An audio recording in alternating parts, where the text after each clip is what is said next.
Lower, lower, down. Bend your knees, lower your hips. Swing your arms, swing your arms, swing your arms. Shoulder with stance, ha? Kuha lang natin ang bola. Lagi tayo mag-resist. Ready tayo. Eyes on the ball. Get! Nice one. Balik! Okay, good job. Good job.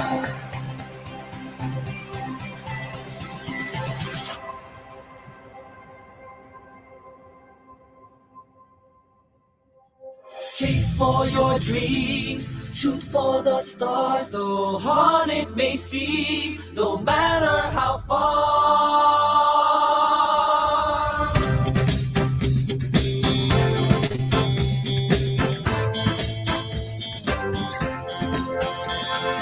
Find the power that's within.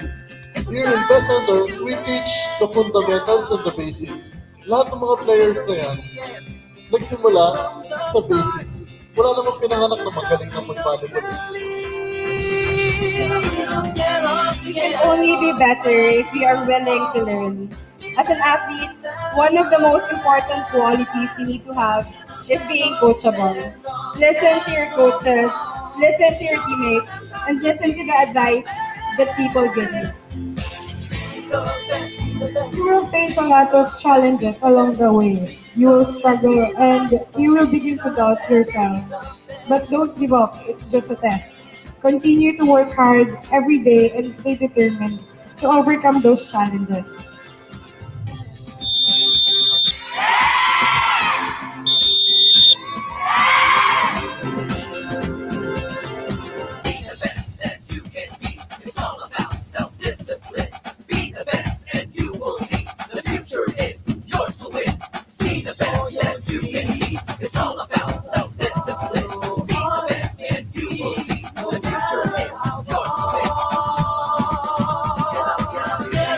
No one and nothing is stopping you from becoming the greatest athlete possible.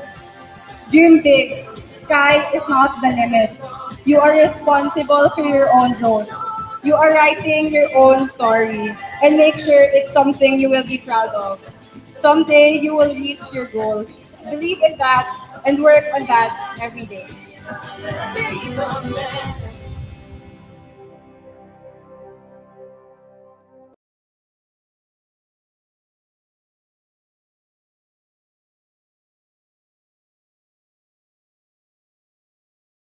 Good. Chin up. Chin up. Feet together. You should look in front. Ready, aim your target. Go.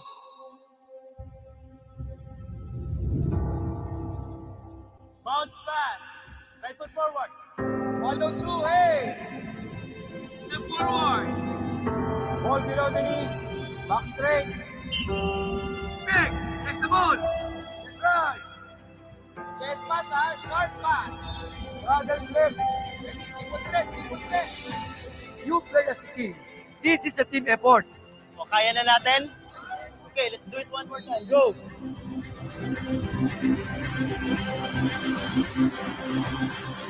Pag wala kayong disiplina, hindi kayo huhusay kung saan ang ginagawa nyo. Chase for your dreams, shoot for the stars, though hard it may seem, no matter how far.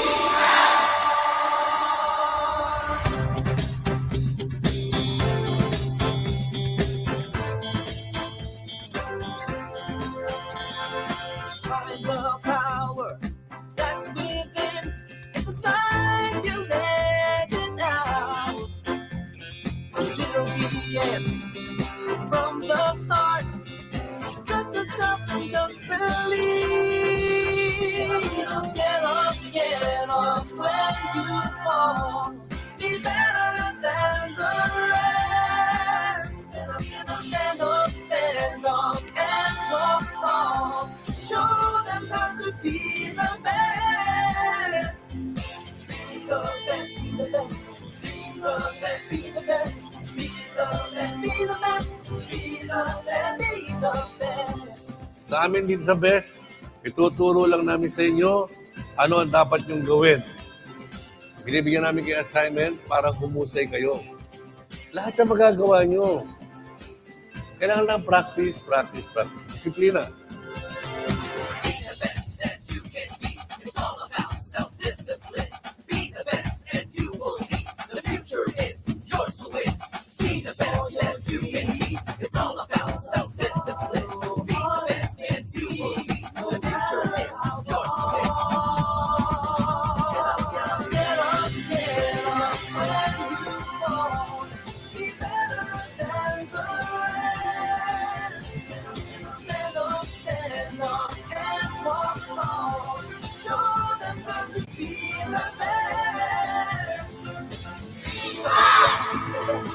Be the best. Be the best. Be the best.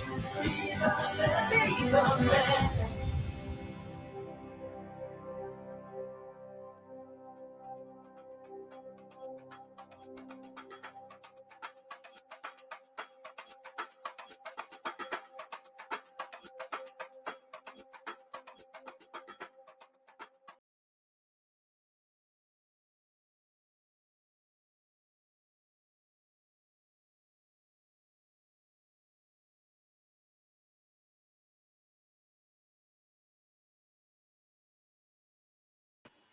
All right, here we go. It's another Saturday night, and that means it's another episode of Be the Best Live, brought to you by Milo in partnership with Chris Sports, Blackwater, and Slam Magazine PH. Tonight, guys, again, it's another very special episode. I say that every weekend kasi every weekend naman, napaka-special talaga ng guests natin. And this weekend, we'll be featuring two of the that we can say legends in the PBA right now. Freshly retired legends from the PBA. At yung bagong host ko today, yung co-host ko tonight, legend din yan. Coach Julie, di ba? Legend ka rin, Coach Julie. Hi, Popoy! Kung ano-ano pinagsasabi mo, masukan. And hello to all our viewers ng ating BIDA Best episode 14 already. Episode 14 na. Yes. 14th episode, and we have a very special guest naman for our 14th episode.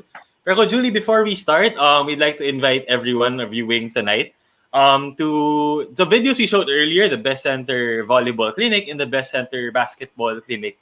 Hindi lang yan nangyayari na live lang, Coach Julie. Ngayon na may online lang, na may pandemic, may online clinic din tayo. So to those interested, you can contact our Facebook page, Best Center Sports Inc., or you can text the number below on the runner. And I think, Coach Julie, can you tell us a little bit about that clinic? As I understand, nakapagturo ka na rin doon. Well, yung online natin na camp, it's hindi mo kailangan lumabas, dito ka lang sa area mo. All you need to do is just have a basketball and a small space. And if you really want to continue your basketball fanatic, especially yung mga bata na walang ginagawa, hindi ba? You could have those online classes and hindi mo kailangan ng malaking space. You can do a lot of things, a lot of drills, and you can continue your basketball journey at home. Yun.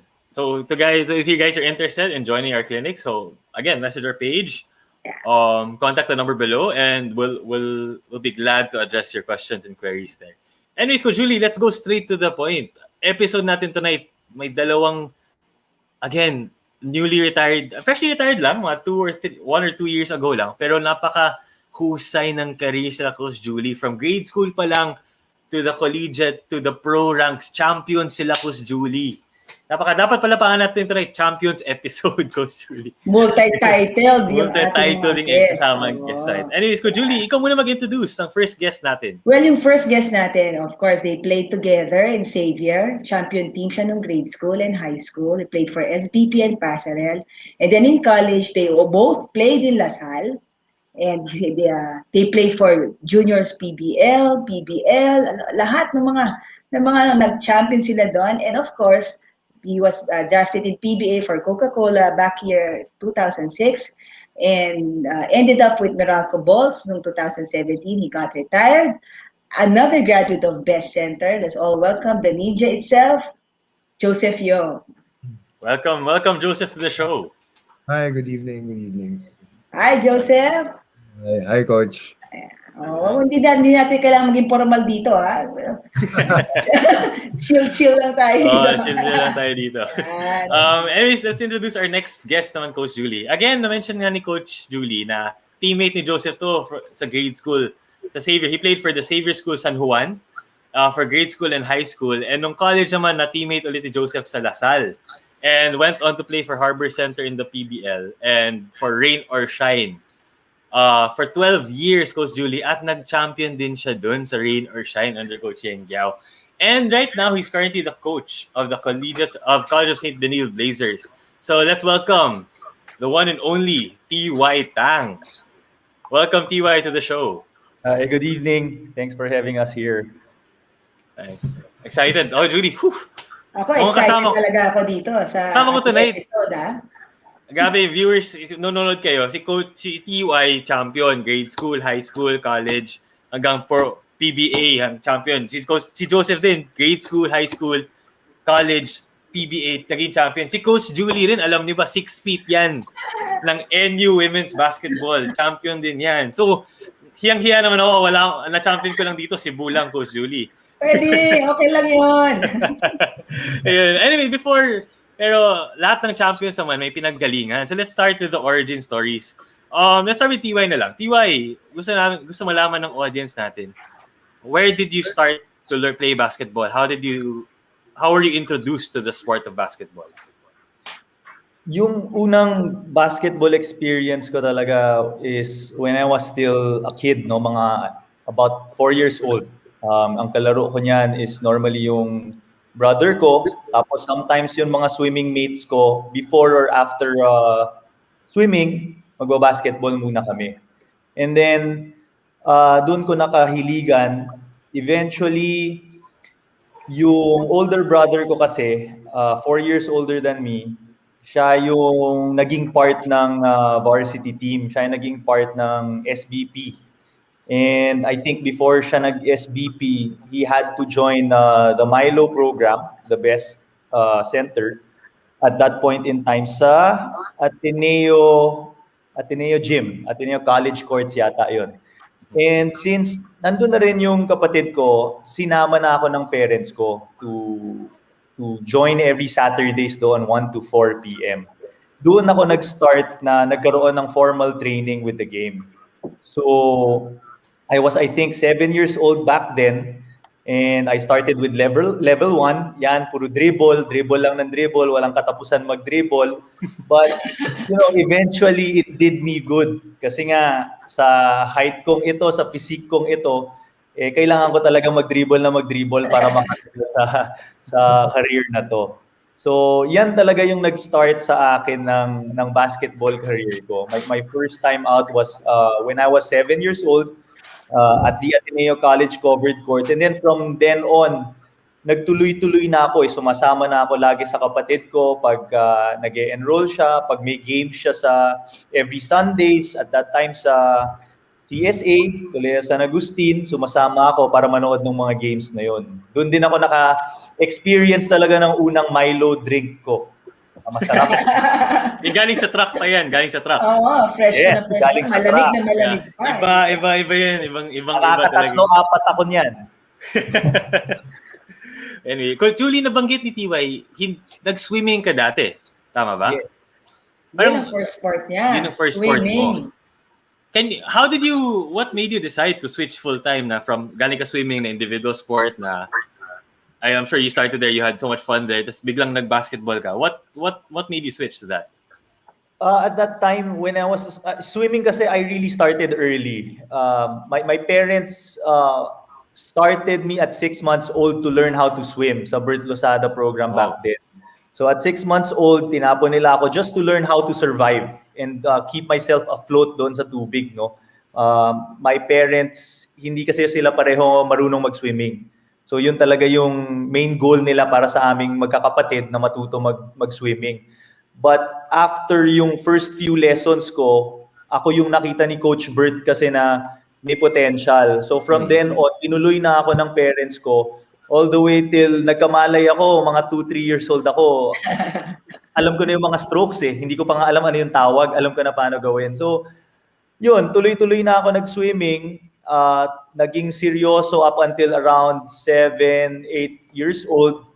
Pero medyo naging redundant na siya eh. Yung everyday ginagawa mo siya. Minsan umabot na ako sa point na 7 years old ako, twice a day na ako nagtitrain. Wow. Medyo naging serious na talaga siya to a point na ako yung medyo nagsawa. Siyempre, hindi ko naman alam yung at an early age, yung mga burnout na yan, hindi ko naman masyado alam pa. Basta nagsawa lang ako na gusto ko nang tumigil.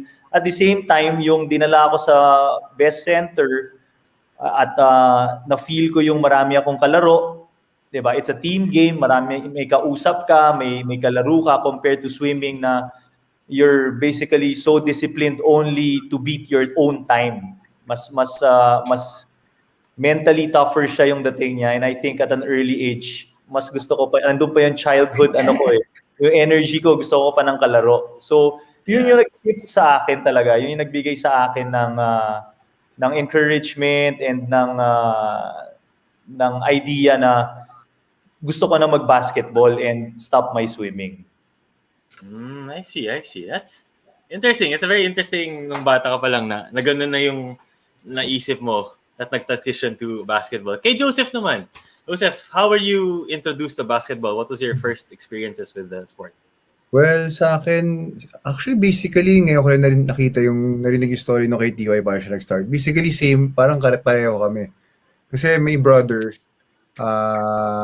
siya yung ginugroom talaga ng dad ko to be a basketball player. My older brother, maybe like 6 years older than me. Nag-start siya, sumali nga sa Milo Best talaga. Tapos, yung time na yun, I was 4 years old, so pasali-sali lang ako. Nga, sumali kami ng brother ko sa Milo Best, I think. Naviolago pa yun eh. Tagal na. I think it's 1988. 1988, Yeah. 1983, so 1987. Mga 87, 88. Oo, gano'n. So, yun, ever since that time, yung 4 years old ako, wala na, parang dad ko talaga, pinipilit kaming, alam mo yun, mag-basketball talaga. So, actually, dad ko kasi lahat ng sports, gusto niya kami i-influence. Nag-soccer ako, nag-golf ako, volleyball, baseball, lahat, table tennis. Pero, parang sinasabi sa akin ng dad ko, parang syempre basketball, yan ang pinaka-first sport talaga dito sa mga Filipino eh. So, yeah.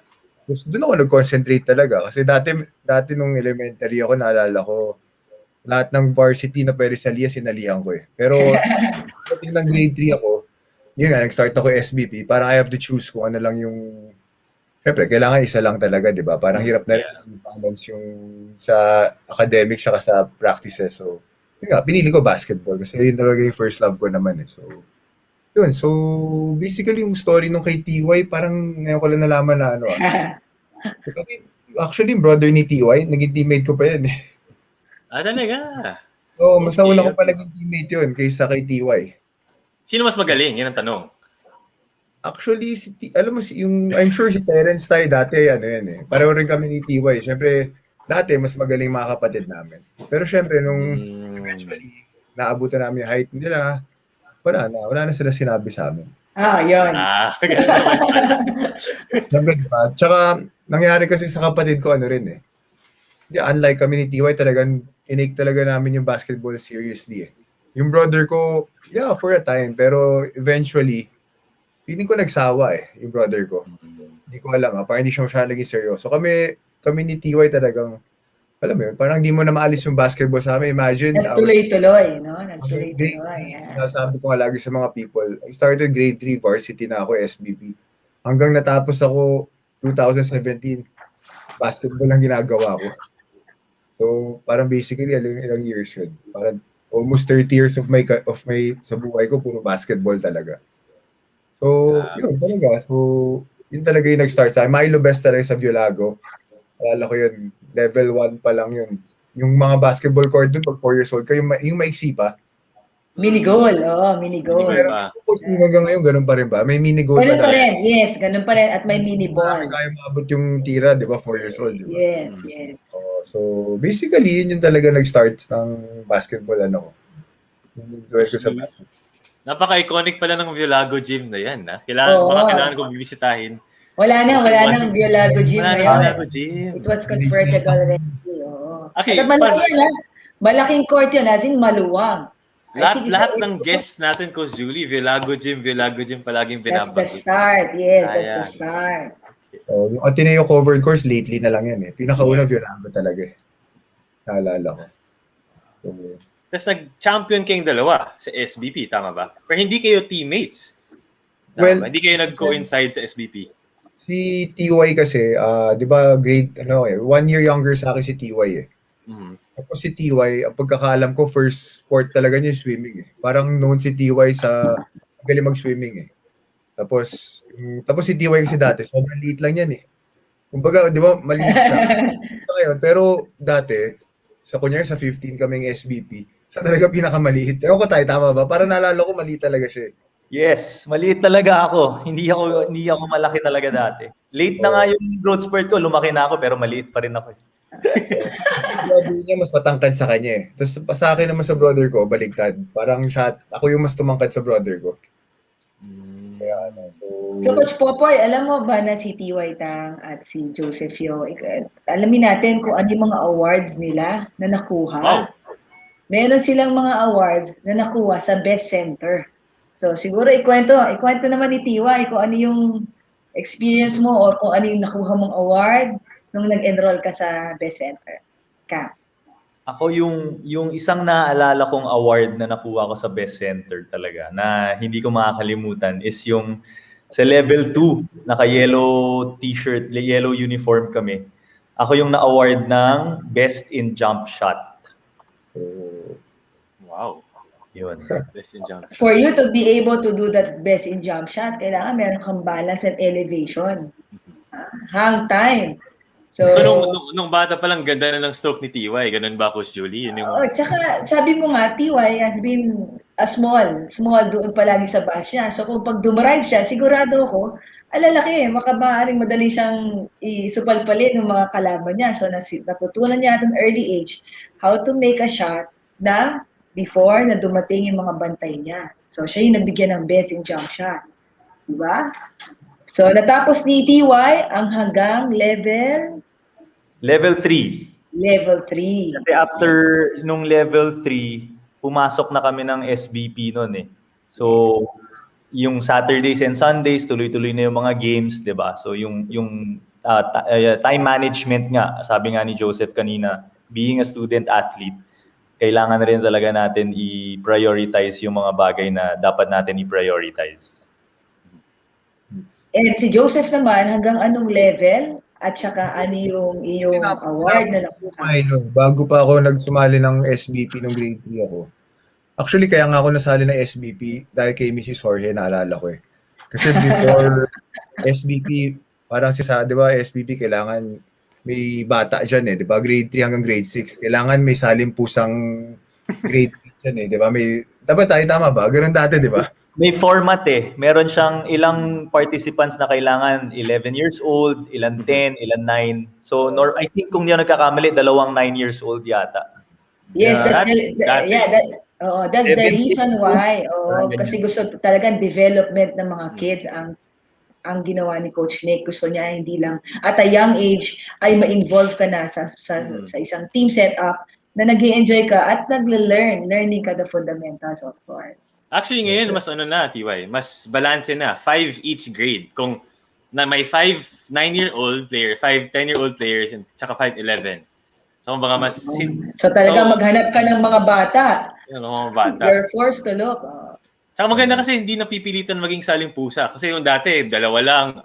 Doon lang kayo sa corner. Tira lang kayo pag pinapasa. Ngayon yung 5, kailangan makasabay sa laro. Kasi kung laking bagay nun, kung yung 5 mo doon, saling pusa pa rin, di ba? Kung isang So, papatanong natin kung ano yung award niya noon sa... Si Joseph, anong award mo? Si Joseph. Diba, tinapos ko yan eh, level 1, 2, 3, 4, tapos nag-refresher pa ako eh. Oh, wow. So, nalala ko sa level 1, may trophy ako para most improved. Tapos sa level 2, nanalo 4 years old lang siya noon. Parang best in layup. Si TY best jump shot, ako best in layup. Level 3 defense yun eh, yung color green. Yes. Hindi talaga ako dumedepensa eh. Score ka lang ng marami. Isang kasi sikat. Mami score. Tapos level 4, ano yan eh, parang 5 lang yung award ng All-Star 5. Nanalo rin ako ng All-Star 5. Sa level 4. Tapos refresher, yun. Tapos yung sa mga SBP passerelle, yun din. Parang nanalo rin ako nung grade 6 ako, nag-champion kami noon eh. Pero hindi ko pa team si TY SBP. Champion kami, ako yung nag-MVP dito sa NCR. Tapos sa Nationals, yung kalaban namin, yung Mindanao, Visayas, saka Luzon, yung nag-champion din kami, ako rin nag-MVP nun. So basically, yun yung sa mga Milo. Yun yung mga awards ko sa Milo. Puro MVP, Coach Julie.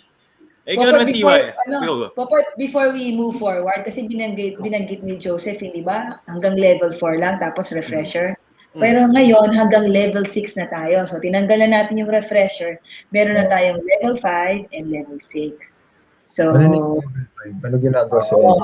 Ang level 5, it's a 5-on-5 concept. You focus on offense and defense na working on man-to-man defense. And then sa level 6 naman, same thing, 5-on-5 concept, pero zone defense naman. So talagang parang tinuturuan mo na sila into playing the systematic way of basketball.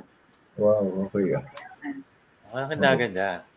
Kay TY naman tayo. TY, kumusta naman tell us about your SBP tournament experience. Si Joseph nag-champion ng grade 6 pero di ba kayo teammates? So, ikaw, nag-champion rin. Tama ba? The next year? Nung pumasok ka ng team? Yes, correct. Nag-champion din. Actually, yung last year ni Joseph sa SBP, nasa Team B ako noon. Nahuli ako ng tryout eh. So, hindi ako nakapasok. Tapos, the following year, yun, naging Team A ako. Doon na rin kailangan namin i-defend yung title dahil nga pinahirapan kami ni Joseph eh, chinampion ka agad. So, ayan, kailangan namin na i-try to defend. And dito sa NCR, we were able to defend that, pero doon sa nationals sa Pangasinan, natalo kami sa championship sa Ateneo de Davao, if I'm not mistaken. Yun. Pero kayo nag-represent nun tayo, di ba, sa Vegas? Yes. Kasi kami yung nag-represent nga nun sa Vegas. Tapos yun nga, yung sa Las Vegas Easter Classic, nag-champion din kami doon. Na-sweep namin lahat ng games doon sa bracket namin. Oh, Julie, nabanggit nga nila yung Vegas Easter Classic. TY, can you tell us more about that? And you can share with the audience, ano ba yung Las Vegas Easter Classic na pinag-uusapan natin?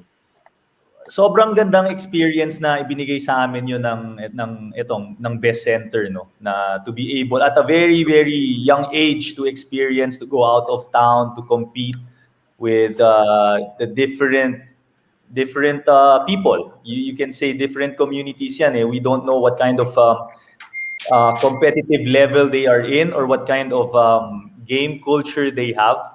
Pero on our end, syempre, gusto lang namin maglaro at the same time gusto namin manalo, 'di ba? Yun yung natitrain sa amin ng best center to be very competitive at an early age. And given so, ang dami mong mapapasok diyan na mga values and principles like disiplina, commitment, dedication. You also have to make your time management so that you can prepare. Ang dami pa everything else. That's the thing that sports, especially with the best center, has given us. And given that, we were even able to bring that to an international stage. Yun nga, yung Las Vegas Easter Classic. That's an annual event na dinadala tayo ng best center doon, nila Tita Marilyn, nila Coach Nick at that time, to play against international na yun, to play against white Americans, black Americans, may iba't iba kung sino-sino yung galing sa iba't ibang parte ng mundo na pumupunta doon para lang mag-compete. And we competed for 12 and below for our age group back then. And para siyang NCAA tournament, parang March Madness na kailangan manalo ka ng manalo. Pag matatalo ka, magkakaroon ka lang ng isang chance, I think, or hindi ko na maalala, pero parang March Madness siya na kailangan hindi ka pwedeng matalo. So on our end, hindi kami natalo for I think 6 or 7 games all the way to the finals.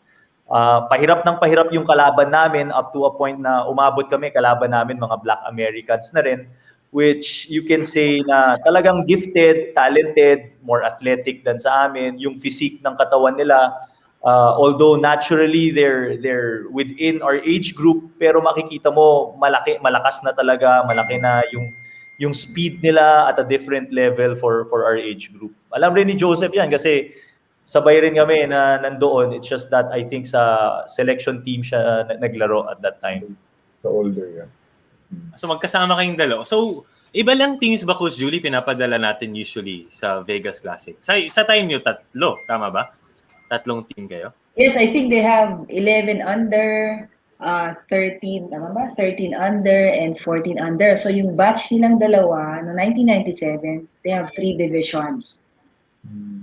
Yan. And the coaches noon, ang coach na TY Tang sa 11 under is Coach Ronnie Mutok. Sa 13 under, kay Joseph, it was Coach Fred Parac Reyes. And then 14 under, si Coach Ato Badulato. So try to imagine, tatlong mga batang batch yan na dinadala mo sa LA, maglalaro sa Las Vegas. Wow, hindi ka lang coach doon. Kailangan yaya ka nitong mga to. Sumama ka, Coach Julie, one time, di ba? Recently, sumama ka. Well, I had the chance 2013 and talagang ito ang palagi binabanggit sa akin ni Coach Nick. Sabi niya, yung batch nila TY Tang, itong batch nila Joseph Yo, they performed well. Sila yung mga nag-champion doon. Sana kayo rin, ma-experience din yung mga bata, how to play. And talagang sinabi niya, you're gonna be playing against tough teams. And totoo nga, pagdating namin doon, ibang level. Ibang level yung tatahakin mo. You're not just gonna be there for a vacation. Kailangan doon, meron kang task. Pero pagkatapos na yun, pwede ka na having fun afterwards. Pero, Coach Rico, Julie, gusto natin, na-confirm ko lang ngayon, sila TY lang yung one and only champion pa lang from the Philippines sa Vegas Easter Kami pa rin ba? Yes, yes, the only. So that Sana batch, masundan. Sana masundan. Sana masundan. Alam mo, Popoy, pag ikaw ay naging member ng team ng Best Center and then you compete for the Easter Classic, aside with the opportunity to play against taller and mas mabibilis na mga teams, and meron ka pang mga side trip dyan eh. Alam mo yun? Tama ba? Meron ka pang side trip. So kami nung 2013, I'm not sure with TY Tang and Joseph Yo, kami nung 2013, I had the chance to go, side trip namin Disneyland, Universal Studios, Hollywood. We even went inside the Staples Center. Kami lang ang pinapasok. So special talaga. So hindi ko alam kung ano yung experiences nitong dalawa sa nasa harap natin. How was it? Were you able to have those kinds of side trip also during your batch? Yeah, masaya naman kasi yun nga, aside from the time, kasi 2 weeks yun eh. 1 week is in LA.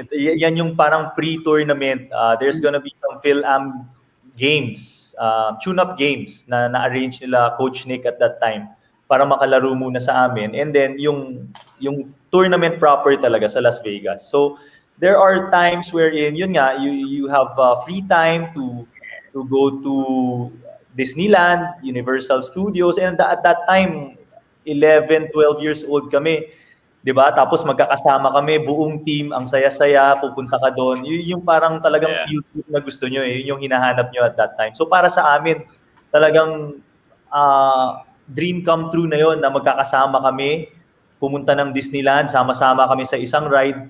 Sobrang saya nung experience na yun na nabigay sa amin nitong Milo Best Center.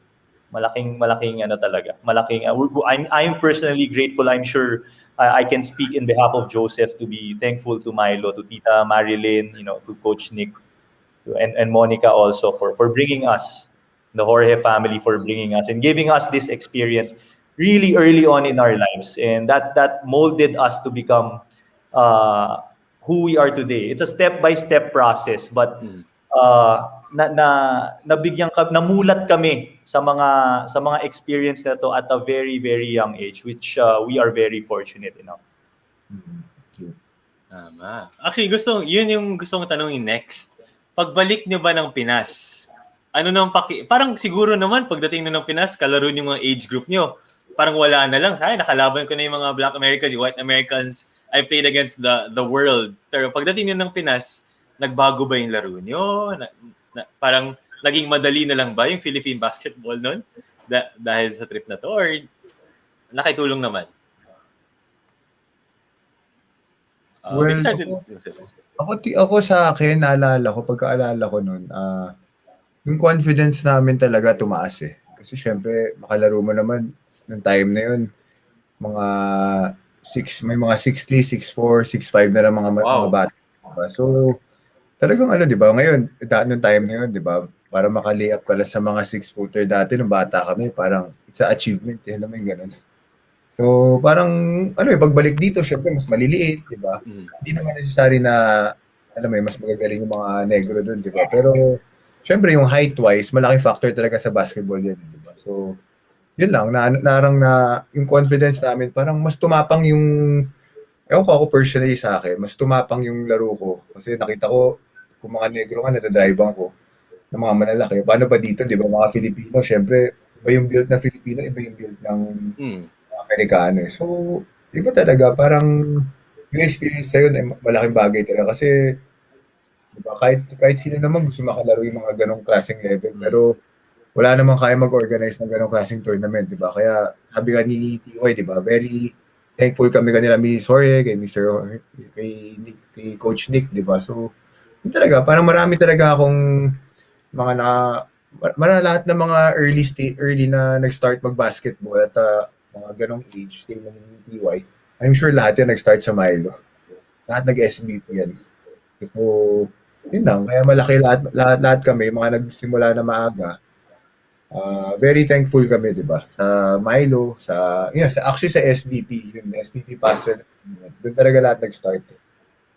Yeah. Actually, Joseph, hindi mo nagkamali. Twice ka nag-Las Vegas, nag-Easter Classic. Yeah, kasi nung pinakauna ko, yung sasabi nga ni Mrs. Jorge, 9 years old ako nun, parang sinali ako eh. Nung 11 and under yata yun eh. Hindi, I think, hindi nga yata. Kasi No, that was I guess that was 1991. So ilang taon ka noon? 1991. Hindi ako nagkakamali. Ano pa ako nun eh. Bago pa ako mag-varsity nun eh. Kakampi ko nun dati. Ako naalala niyo sila Ryan Pamintuan.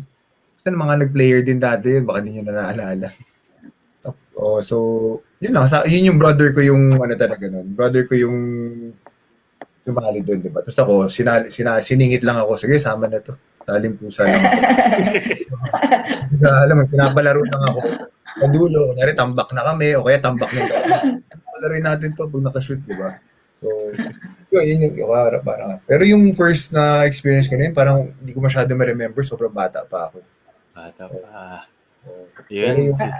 Actually, Popoy, meron ng kwento eh, na ang balita ko ay parang ikaw yung naging baby nila doon eh.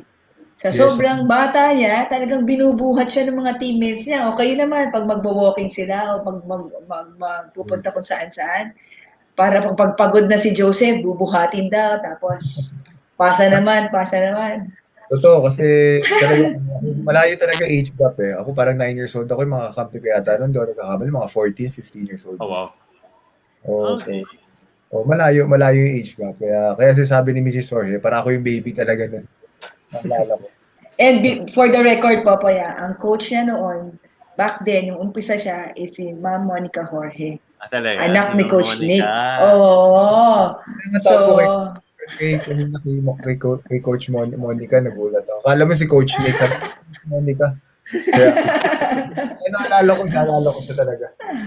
Kasing galing naman, ay hindi pa maapit na maging kasing galing ni Coach Nick si Miss Monica. So, anyways, moving forward, as usual, we'll take a little break from the questions and magtanong naman tayo kay questions sa audience. May prize segment naman tayo. As per every episode, we have a prize segment. So we'll be asking a question about our guests tonight. And then the first one to post answers in the comment section will win. And what will they win, Coach Julie? For the first prize, they will win 1 kilogram of Milo para matutunan niyo paano gumawa ng Milo galing sa truck. At may Slam Magazine Philippine Edition din na kasama doon. So it's easy lang. The first person to send the right answer to the question wins. And we only have one rule. You must have a Philippine address. Kasi mahihirapan pa kami ngayon mag-DHL. Pasensya na. Hanggang Pinas pa lang yung kaya natin. So the first question to our audience, and they mentioned this both kanina, is what school did they play for sa SBP tournament? So again, what school did TY Tang and Joseph Yo play for in the SBP tournament? So if you SBP Pasarel tournament rather, sorry. And if so, the first person to give the right answer in the comment section below will win. And right now, while waiting for the right answer, may nagpapa-shout out. Ay, wala. Teka, direct, flash naman ang shout out natin. Good evening, Larry Junio, proud center po ng Best Center Bataan. Pwede ba i-shout out, Joseph and TY? Tay. Hi, Larry Junio, maraming salamat sa sa suporta sa amin. During our careers, probably na abutan mo kami kaya idol yung tawag mo sa amin. Napanood mo yung mga playing careers namin.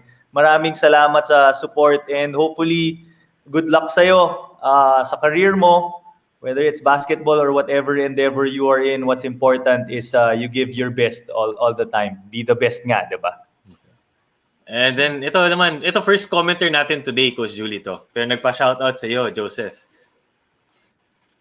Shoutout sa'yo, Aikol Abrea. Ginebra fan. Ginebra fan. Shoutout din sa anak mo, TY, sa likod. Makulit na makulit. Shoutout din. Anyways, I think we have the right answer. Sakto, kaka-shoutout lang natin. Tama ba, Joseph and TY? Ito ba yung... Oh! Xavier School. Xavier School. Yes, correct. Xavier School. Congratulations, cool or lucky? Hindi ko alam. Mr. Abrea na lang tawag natin sa'yo. Congratulations, Mr. Abrea. You won 1 kilogram of Milo and a Slam Philippines magazine edition. So to claim your prize, just PM the Facebook page of Best Center Sports Inc. to claim your prize. So congratulations. In the meantime, next punta naman tayo.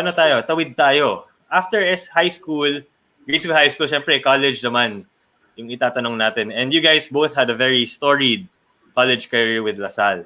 Let's start with Joseph. Joseph, can you tell us about kumusta naman yung transition mo? Na nung high school, college, ikaw yung naging MVP, you were the leader for the Xavier team. Tapos nung rookie year mo, tama ba? Nag-champion ka agad. Yes. Sa LaSalle. Well, hindi rin siya easy kasi actually sa totoo lang, for me, playing for LaSalle, yung kinuha ko na LaSalle, it was a dream come true already. Kasi hindi ko naman na-imagine talaga, kasi before, mahilig ako meron na UAP nung high school ako eh. So, alam mo, parang it's always a dream na to play for LaSalle. Actually, talaga yung dream ko to play for LaSalle eh. So, tapos na-recruit ako na LaSalle, parang doon pa lang parang masasabi ko na parang sobrang nakontento na ako. Parang shucks, dream ko na to. Nakuha ko na yung dream ko maglaro, maging team A ng LaSalle, di ba? Pero syempre, pagdating ko doon, nabigyan na ako ng chance. Nakita ko naman na, alam mo, yung competition naman, parang medyo mahirap, pero kaya naman, di ba? So, yun, parang sinipagan ko lang talaga na, kasi nung rookie year ko, senior year ni Renre Ritualo yun eh. Hindi mo naman pwede palitan si Renre Ritualo. So, pero parang swerte ko, si Renren was on his last year na ng time na yun. So, diba, kaya I chose LaSalle din kasi nakalala ko, may mga choices ko naman na school nun is Ateneo and LaSalle eh. Pero ang Ateneo kasi hindi nila ako kinuha eh. Hindi nila ako nirect. So, I decided to play for LaSalle. Kasi, naalala ko nung time nun kasi si Magnum Membrere tsaka si Larry Fonisher was a year ahead of me. And we played the same position. Maybe kaya hindi nila ako kinuha. So I decided to play for LaSalle kasi yun nga, nakita ko last year na rin Renren. So sabi ko, pagkatapos si Renren, malamang mabigyan ako ng chance dito. Same position kami. So, yun nga, sinaga ako. Si Coach Franz naman, di ba? Parang very very guard-oriented na coach yan eh. So marami talagang pinasikat na guard, shooting guard, point. So, yun din, talaga, yung transition, hindi madali, pero, syempre, through time, di ba, naano ko rin naman. Parang yung rookie year ko, sobrang bira lang makalaro. Siguro, I average, 2-3 points per game the whole season. May mga iba pang games. Pag mga big games, di naman ako pinapalaro. So, yun lang, parang tsaga-tsaga lang. Tapos, sa pagdating ko ng second year, yun, nabigyan na ako ng break eventually hanggang tuloy-tuloy na. So, yun. Fun fact pala, si Renren Itualo nag-Vegas Easter Classic din. San Hindi ko Beda alam, siya. San Beda siya. Hindi ko alam kung nagkasabay kayo nun. Pero best center Hindi. graduate din siya, tapos nag-Vegas Easter Classic din. Matanda na si Redren. Naabutan yun. Pati si yung binanggit niya si Membrere at saka Magnum. si Larry, Magnum Membrere at saka si Larry Fonasher. Both of them are graduate of Best Center as well. Kaya sinasabi ko lahat nga nag-start. Lahat mula sa Milo. Kahit sila Kiefer, ito sila Kiefer late. Yes. Tama. Talaga, so. Actually, yeah, we'll talk more about that later at the end of near the end of the show. But kay TY naman tayo. TY, you came into the UAAP for LaSalle 2002. Rookie year mo. Yun yung sasabi ni Joseph, yung second year mo na yun. Tama ba? Yes. Second year ko, rookie year ni TY 2000. Yes, 1 year ang Question gap lang, nila. before, nag-usap ba kayo na magsama kayo sa LaSalle or nagkataon lang na magsama kayo sa LaSalle? Kasi siyempre kami, we came from Xavier. Very kami sa choice talaga namin. It's either Ateneo or LaSalle. Diba yan yung mga schools na pinupush ng parents namin. Kasi siyempre, basketball, alam naman na not gonna be forever. Hindi naman alam magiging player kami. So, siyempre, we chose a nice school also, di ba? Para at least. So, I'm sure si TY, the only choice rin naman yan, LaSalle Ateneo. Kaya, okay tayo. Yeah, the same. Actually, the same yung lahat ng sinabi niya, halos parehong-pareho yung way of thinking why I also entered LaSalle at that time, especially sa basketball side. With him, it was Magnum and Larry in Ateneo, and then Ren sa LaSalle. Sa akin naman, it was LA in Ateneo, and then it was Mike Cortez graduating for LaSalle. So, halos parehong-pareho yung way of thinking namin na if I go into LaSalle, I have to be patient, wait for Mike to leave, and then after, yun nga, I'd be given that chance. Of course, I have to work for it na I have to prove my worth also doon sa position na yun. And then, actually, TY, I was reading an article recently. In-interview si Franz Pumarin. Tapos nabanggit niya, he was talking about you and he was talking about nung first year mo, parang aalis ka na sana daw sa team? Tama ba yung kwento niya? Yun ba yung kwento? Or... Yes, actually, umalis na ako, nagpaalam na ako. I think right after the season, we were preparing for the PBL, ICTSI yata yung SEP. We were preparing for that. We had a practice, if I'm not mistaken, November 1, we had a practice sa Makati Coliseum. Early morning, 6 a.m., pumunta ako, pero hindi na ako nag-gear up. Nagpaalam na ako kay Coach Derek muna, bago kay Coach Franz at that time. Na, yun nga, I'm not really sure if basketball is for me. And given yung sitwasyon ko at that time where, sabi nga ni Joseph, laging iniisip namin yung we're trying to plan ahead of our lives na basketball won't be there forever. We want to make sure that we have a decent life after. So, hindi naging okay yung rookie year ko kasi. Sa dami ng challenges at that time, I guess with the environment adjustment from high school to college, and then yung experience ko within LaSalle itself. Diba? Ang hirap kasi kailangan laging manalo agad. Pag natalo, you're in the limelight, 'di ba? Nakikita ka agad lahat sa iyo. So parang at that time hindi ako sanay coming from a private Jesuit school, biglang napunta ako to the limelight.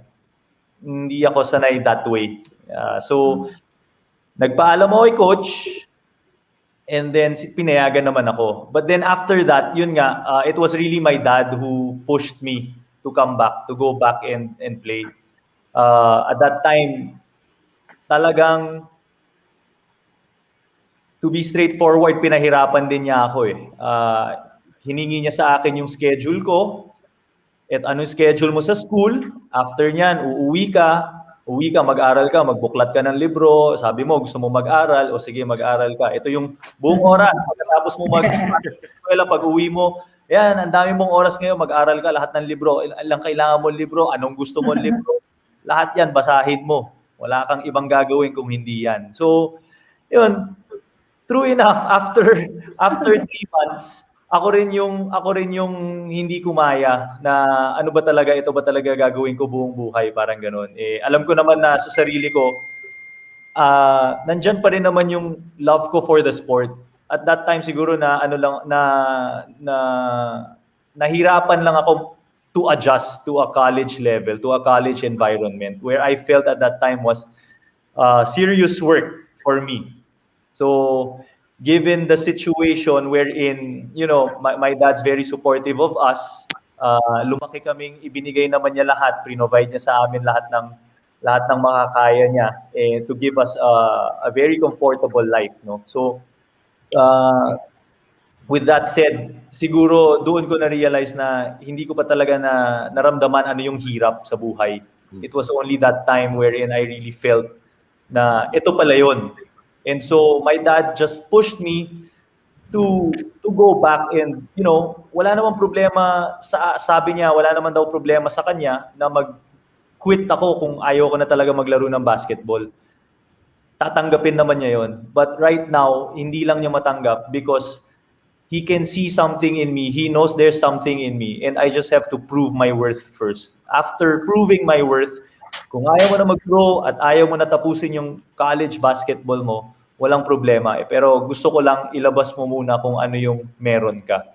So at that time, yun nga, back and forth kami, back and forth, tug of war, and then eventually ako yung nag-give in na at that point in time, I couldn't see ano yung meaning niya ng proving my worth at that point in time. Sabi ko, I will prove naman my worth with something else. Diba? Pero siya hindi Talagang naka-lockdown siya. Diyan ka na naghirap. Yan na yung time mo. Yan na yung i-prove mo. And then after that, pag nalagpasan mo yan, anything you do in life, he knows that I can survive and I can be successful. So true enough, bumalik ako kay Coach Franz, nag-text ako kay Coach, sinabi ko kay Coach, Coach, baka pwedeng mag-tryouts ulit. Next year, January to. So, pinayagan naman niya ako bumalik without any assurance. So, I still have to, again, prove myself to the coaches, to my teammates, at the same time, syempre, to myself. Diba? Yun yung pinaka-importante doon. And yung mentality ko going back, sabi ko this time around, there's no giving up anymore. Pagpasok ko dito, I will stand my ground and I will push myself beyond probably my limits. So, yun. From then, by the year, nag-i-improve ako by the year. I never stop working on my game, working on my physique to try and improve each and every single day. So, yun yung kwento ng basketball career ko. After that, the rest was history. Lahat ng opportunities here and there nagbukasan na sa akin. At dahil doon, nag-champion kayo sabay. 2004, tama ba? Yes, 2004. Tama. Sino nakalaban din ito? FEU. FEU to. Aaron Santos, RJ Lizada. Okay. Miranda. Tanda ko, Julie. Actually, gusto ko itanong. Grade school champion. Yun yung binabanggit ko kanina pa. Grade school champion, Vegas Classic champion, high school, nakapag-champions college champion. Lasarel. Even sa nationals, ha? National champion pa. National, yeah. Tapos nung college nag-champion. How did that being champions from very start, since college, grade school to college, paano naman yun nakatulong sa pagdating ng pro career nyo? Sanay na kayo maging champion Pero parang, I'm sure nung pro career nyo, hirap pa rin nung start kayo. How did that champion mindset help you guys pagdating naman ng pro careers nyo? Well, sa akin lang, kasi, di ba, I think yung mga coaches kasi very rin sila, in particular din sila, kasi lahat naman ng mga players magagaling pagdating ng PBA. Pero, I think, tinitingnan rin nila yung, yung background mo eh. For example, if you're on a winning team or you're or on sa losing team ka, kasi malaking factor yung yung attitude para sa winning team ko eh. Alam mo parang kasi if you're in a winning team, ayaw mo nagpapatalo talaga eh. Diba? Even if sinong pinakamagaling dyan, pero sanay matalo. Alam mo yung kung tambak na sila, parang madali sila mag-give up eh. Pero if you're a champion, if you're a winner talaga, parang very frustrating talaga matalo eh. Parang, I think yun yung na-adapt namin simula pagkabata na sanay kami manalo, sa high school, lagi kami nag-champion, tapos yun nga sa college, di ba? Kahit 2 championships na kuha ko nung college ako, pero paramihan naman doon, puro final. So, yun lang, I think, yung pagiging champion from way back, parang, yun yung, parang makukuha mo yung attitude na, alam mo, ayaw mo talaga magpatalo eh. Parang, yun nga, sasama loob mo kung natatalo ka. Kasi, kung natatalo ka lagi, wala eh, parang okay. Basta makascore ako ng 30 points pag talo. Okay lang. Okay lang. Diba? I think that's the wrong mentality sa totoo lang for me. Kaya kunyari, first time mo si coach, si Tio as a coach na, I'm sure gusto mo rin kumuha ng players na, alam mo yun, maganda yung background, yun, na winning team talaga, di ba? Para at least ma-adapt yun sa culture nung kino-coach. For example, si TY, di ba? So, yun lang, tingin ko yun yung Ikaw naman, TY, may madadagdag ka pa ba doon? Or... Yun, tama yung I agree with sinabi ni Joseph no na especially as a coach today, you really look at their character and their ability to win. Kasi that's when you're a winner, you are in a different level of mindset. You in terms of mental toughness, in terms of physical preparation, mental preparation, iba yung level mo eh. Hindi ka pareho dun sa iba kasi nga ayaw mo talaga magpatalo. And every day you try to be the best talaga in everything you can, whether nasa practice ka or nasa game ka. On your own, you're working individually with your game, trying to work on your dribbling, on your passing, shooting, your conditioning, your stamina. Lahat yan eh. It all involves your physical and mental preparation. So it's really hard to say na hindi mo isasama sa aspeto ng pagpili mo in terms of sino yung ida-draft mo or sino yung gusto mong i-recruit. Character really plays a big role. In fact, for me, that's my number one asset eh.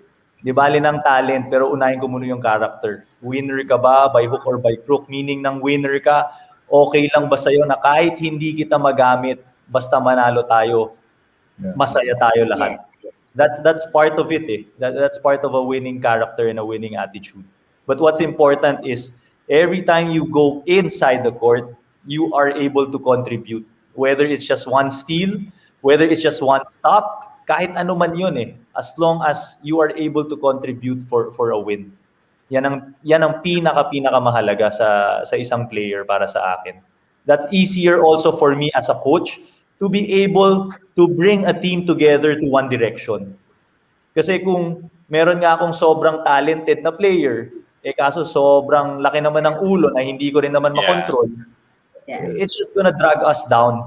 Parang parang bulok na kamatis, di ba? Pag isinama mo nga dun sa basket ng mga sariwa, dadamayin din niya yun, hahatakin din niya yung energy na yun. So, yun, it plays a big role. I agree with what Joseph mentioned earlier. Like, ano lang eh. Ako, example ko lang, I'm watching the PBA na lately, di ba? Parang, like, compare ko lang yung mga Lasal Ateneo players. Imagine karamihan ngayon, di ba? The players who are being drafted mostly came from Ateneo. Kasi Ateneo are the winning team. Di ba? Lasal, pare, lately ko konti lang. Unless they're very talented. Di ba? Pero syempre, di ba? Like, nung time namin, naalala ko dati, I think, 15 kami sa team dati sa UAP. I think 15 yun, nag-PBA. Kasi we're na winning team. Eh. Even if mga nakakalaro, the coaches, alam mo yun, tinatry rin nila kunin yun. At least, baka okay to, di ba? I'm sure there's something with this player, di ba? Kaya ngayon, nakikita ko, alam mo yun, hindi ako na-surprise, di ba? Mostly yung coming from college, mga from Ateneo, lahat, Ateneo talaga eh, di ba? Di ba? Kasi, well, di ba? Hindi naman sa sinasabi kong hindi sila talented, pero I'm sure they're very coachable. Maganda yung background nila, di ba? Yung attitude nila is very, so, I think that's a very good example lang kung tinitignan ko ngayon sa PBA. Chef, sinasabi ni TY, binild daw yan. Puro binild na yan in 2 years. 2 to 3 years. Puro binild na yung mag-draft. Nananalo na team mo. Nandali kumuha ng players dyan, pare. Lalapit na lang sa yung players, di ba? Tayo, ganun lang yun. Tama. Yun nga pero tatanda yata muna ako ng 10 taon bago mangyari yun. Malapit na. Magkabalik yung NC for sure. Actually, I think Coach Julie rin makarelate din nito.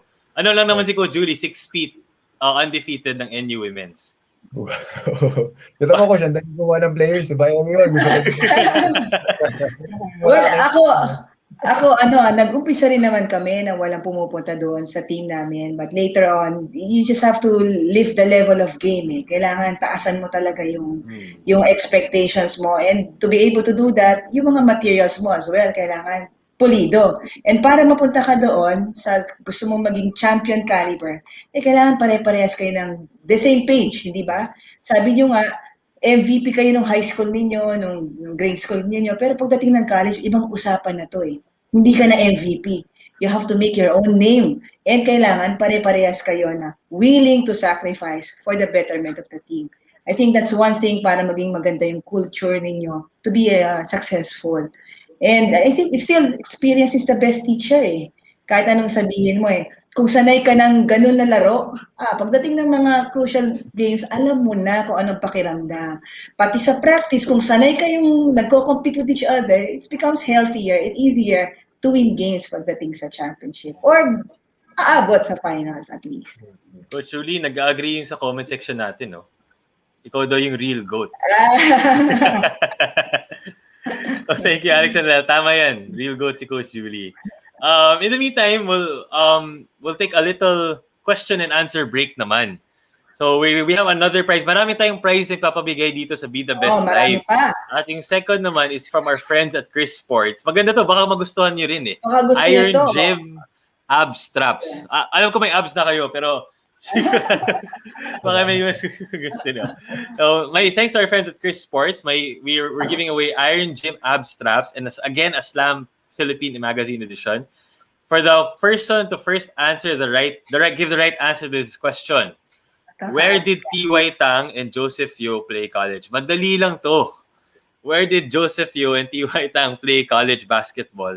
So the first one to give the correct answer in the comment section below and has a Philippine address will win an Iron Gym Ab Straps from Chris Sports and an edition of Slam Magazine.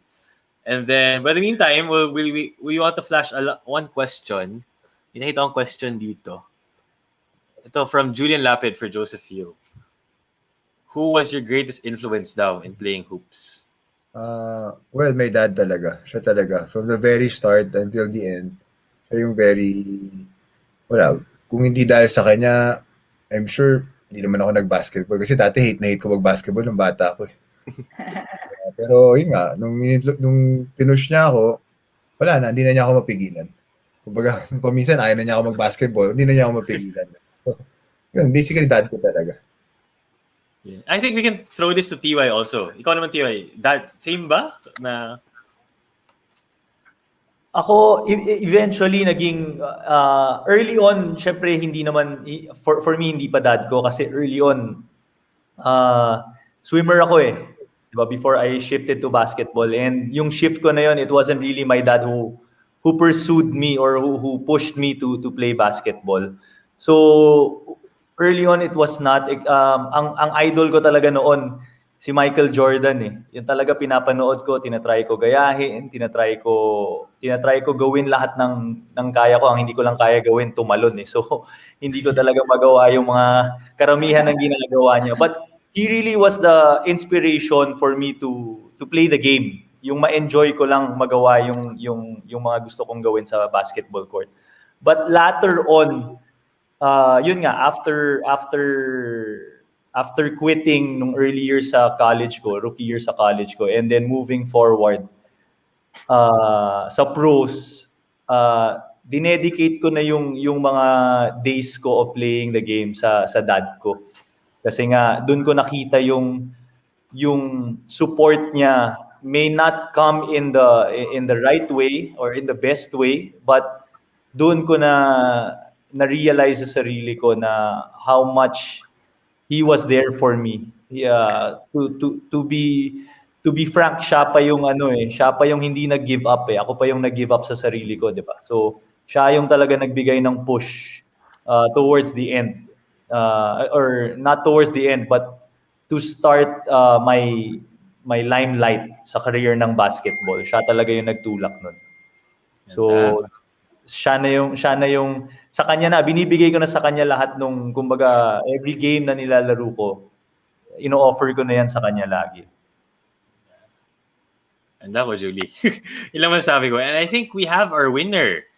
Congratulations to... Tama ba? Joseph and TY. Tama ba si Kirk Valera?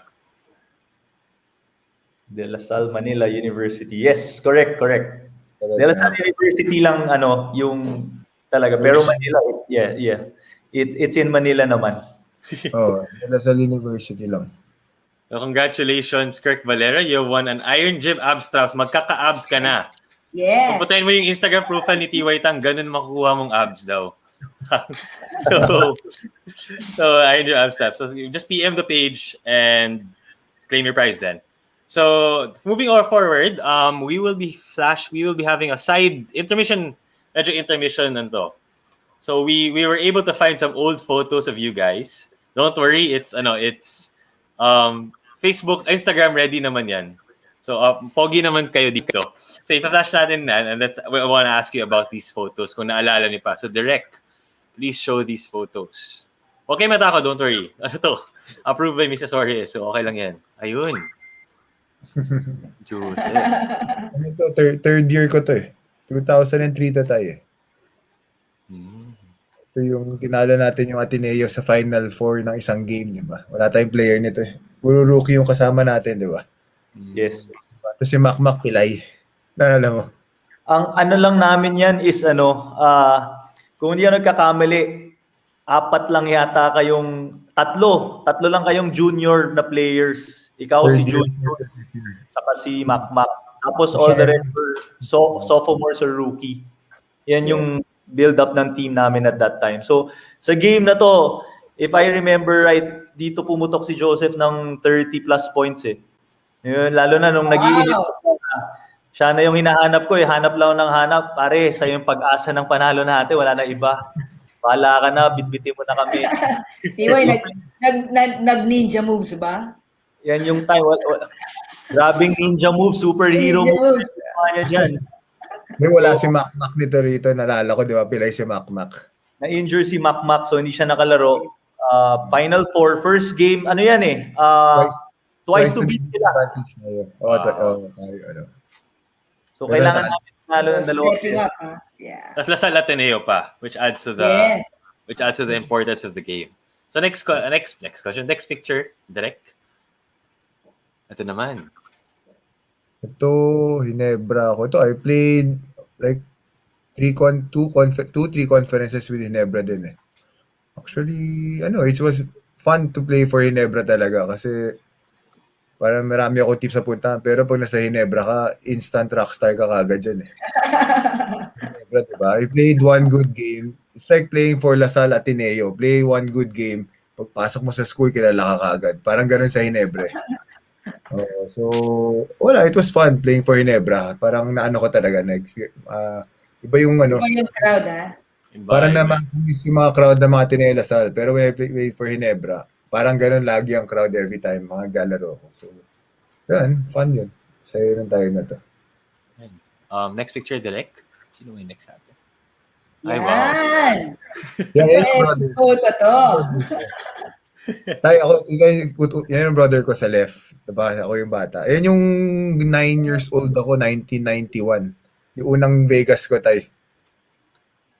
Tignan mo naman, oh. Pare-pareho naman mo, ah. Yan yung binubuhat-buhat siya. Oo, ikaw yung nakatayo eh. Sino to? Ato si TY tsaka si Chris. Tama. Nag-mythical find kayo, no?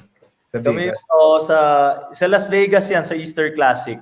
Yan, nagkaroon yung best 5. So, yan yung binigay sa amin. So, ito yung champion.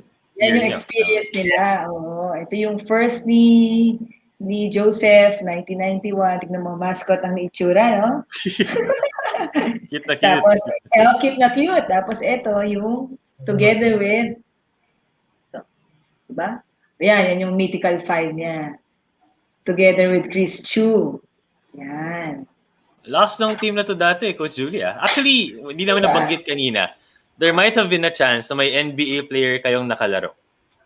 Kasi may mga NBA player na naglaro rin sa Easter Classic. Baka pwede natin i-google later on yung list. Pero most likely, malamang sa lamang may nakalaro kayong NBA player. So parang ganda ng experience talaga nun. Next picture, Derek. Ito naman, ay si Coach. Yan yung team namin. Yan yung team namin. Kasama pa si Coach Nick dyan. Yan yung team namin nung nag-Las Vegas Easter Classic kami. Actually, that's the same team that won the SBP tournament here sa NCR. Brother ko nandyan tayo kakampi mo, di ba? Si Jerome at si JR. Oh, may younger brother ako player din. Nandiyan kakampi ni Tio. Ayan, sa harap ni Coach Nick. Yung mismo nasa harap ni Coach Nick. Yung sa harap ni Coach Nick. Younger brother ko yan eh. Yung kapit-kapit niya yung shoulder. Ito yung teammates kayo ni Chris Chu. Tama ba, TY? Si Chris nandyan. Si Chris yung nasa pinaka-right side. Pinaka-right. Naka-genoflect ba yan? Nakaluhod? Last ng team nila, Coach Julie. marami mga na-develop dyan. Champion players. Next picture, Derek. Ito yung, I think after namin manalo kasi sa Las Vegas Easter Classic noon, pag uwi namin, nagkaroon ng magandang welcome celebration for us. So na-invite kami at that time ni Speaker Jose de Venecia. I think if I'm not mistaken, siya yung nasa gitna for a PSA forum. Yan na-invite kami diyan. So yan yung team na after playing the tournament, winning it in Las Vegas, pagbalik namin dito, yan yung welcome celebration sa amin. Okay. So parang press con. Kung PSA press con, parang ganun. Yes, press con. Wow. Bata pa lang press con na. Next picture, Derek. Mga newspaper clips. I think newspaper clips yan from yung mga SBP days namin. Kita mo naman, RP Kids, Crush California 5. Hindi lang... Champ at last. Yan ang mga memories na talagang you will treasure the whole year mo. Na yung maikukwento mo, anak, ito yung naglaro ako, bata pa ako dito, kaya ikaw pagbutihin mo. Di ba? Yan ang mga experiences na pwede mong i-share sa kanila na you will really treasure. Mga memories of a lifetime yan eh. Hindi lang yun. Baka TY saka Joseph, sasabi mo, ito yung mga experiences ko na nakuha ko sa best center pero ilang beses ako pinapush up dito. Kasama mo yun? Hindi puro saya ito. Ilang beses akong talagang umiyak sa practice dito para lang ma-attain namin yan. Yun ang mga magandang success struggles pero became success stories. Diba? Ito yung parang trophies and counts. Next picture, Derek. I think. Yeah, yan yung passerelle. Yan yung passerelle ko. Yung sa left side, passerelle days namin yan. Yung sa gitna is the late Father Eugene Moran. Tapos si Coach Mon Amador, katabi ni Father Moran, katabi niya on the left side. Si Coach Mon, if I'm not mistaken, shout out kay Coach Mon Amador. AP coach niyan ng FEU during the times of Johnny Abarrientos days. So, yes. Kaya yun yung nadala niya sa amin pagdating niya dito sa Xavier, na nadala niya sa amin yung mga training and yung mga philosophies niya of the game. Yan. Yun. Actually, this is our last picture. Our next intermission is actually a special message from someone special in your past. Nakuha namin. So, we'll be showing a video from... Ready na ba, Direk? Kinakabahan ata itong dalawa. Ex-coach naman. Ex-coach. From Coach Ronnie Muto. Straight from Canada to. Hi. Live ba to? I'm here to Hindi. talk about two of my best players. They are Joseph Yo and T.Y. Tang of Xavier School. I must say that I'm very honored and privileged to be a part of their journey, rather basketball journey in Xavier School and the Best Center. The Best Center played a significant role in their basketball years in Xavier. In fact, Best Center is not only teaches basketball. My players, I'm very proud to say that they learned the aspects of playing basketball, but most importantly, they learned discipline, camaraderie, and fair play. In a sense, Best Center, we can call Best Center as partners in molding our youth to become better persons like that of my former players. Just to add something, these two are they belong to a rare breed of athletes that became champions since grade school. To mention a few, SBP, Paya in grade school, high school in Chonglian, and in college in LaSalle. And both of them won PBA championship. So there you go. That's how that's how the Best Center mold future basketball stars. Thank you. So that's viewers, that's Coach Ronnie Mutuk. Yes. Ating coach nila TY at nila Joseph. Yan ang first coach namin sa basketball. Tama. Yan talaga, disciplinarian talaga yan. Kumbaga, kahit bata pa lang, na talaga. Pag kuya recess and lunch kami, bawal mag-basketball. Pag varsity ka, pag nakita ka niya, sisitahin ka. Pag varsity ka tayo, ayaw niya naglalaro ka. Yung mga sa quadrangle. Ang hirap lumusot nun kasi siya yung head ng prefect of discipline eh. So talagang nandun siya. Nandun siya. Kaya takot din talaga yung mga players niya sa kanya, Coach Ronnie. Actually, may narinig akong kwento. Parang if you guys go to a tournament, lahat ng bags niyo naka-line up by number. Tapos parang pagpasok niyo rin daw ng car, by number din daw kayo. Totoo ba yun? Meron. Yun nga, kasi yung bags namin at that time, sponsored rin by our parents. If I'm not mistaken, I'm not sure if I think it's by our parents na nag-aambag-ambag para lang magkaroon kami ng organized. Parehas.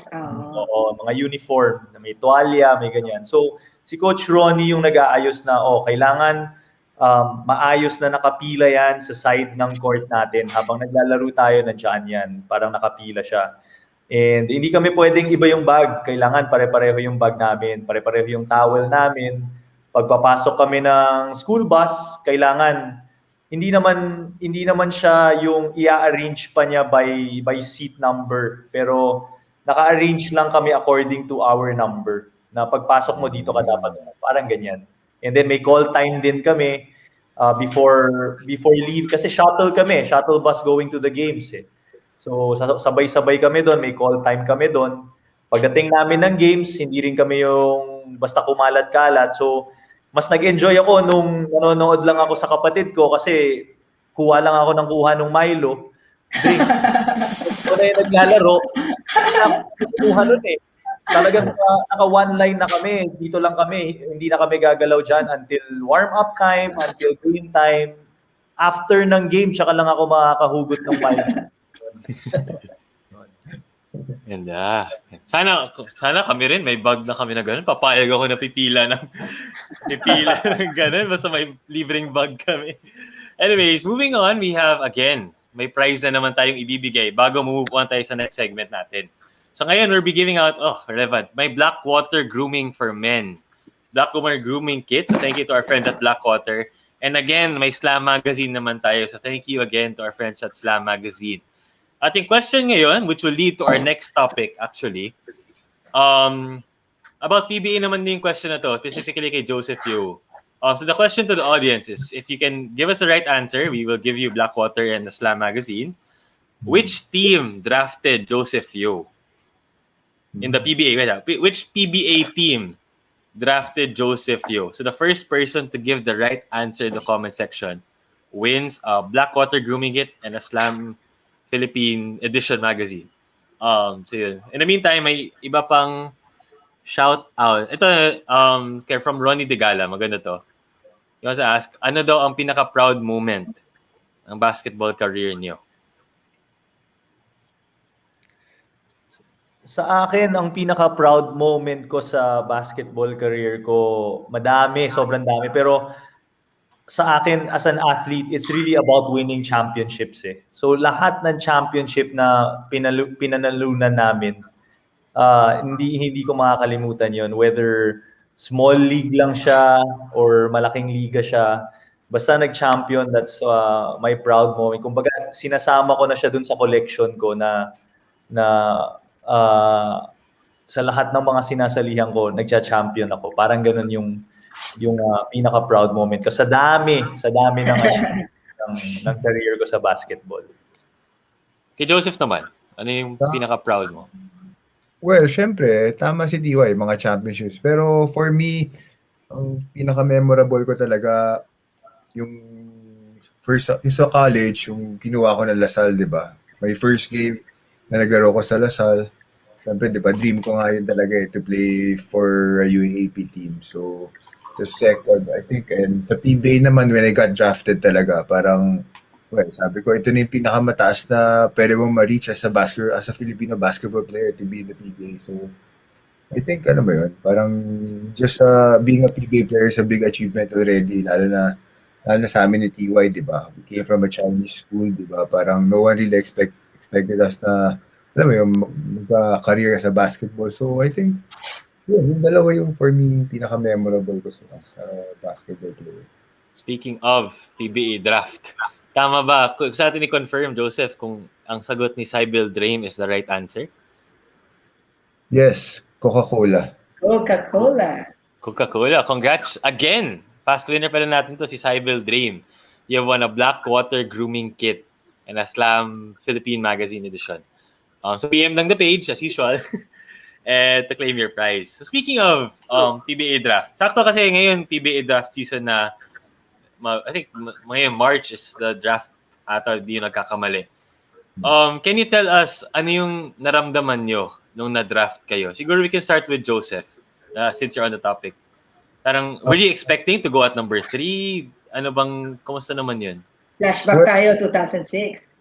Well, ako, actually, kasi I had a very, parang successful run nung college career ko eh. Nung last year ko, we placed first runner-up sa Pero ang biggest ko talaga before ako nag-PBA, napa-champion ko yung Harbor Center. That's the first championship of Harbor Center sa PBL.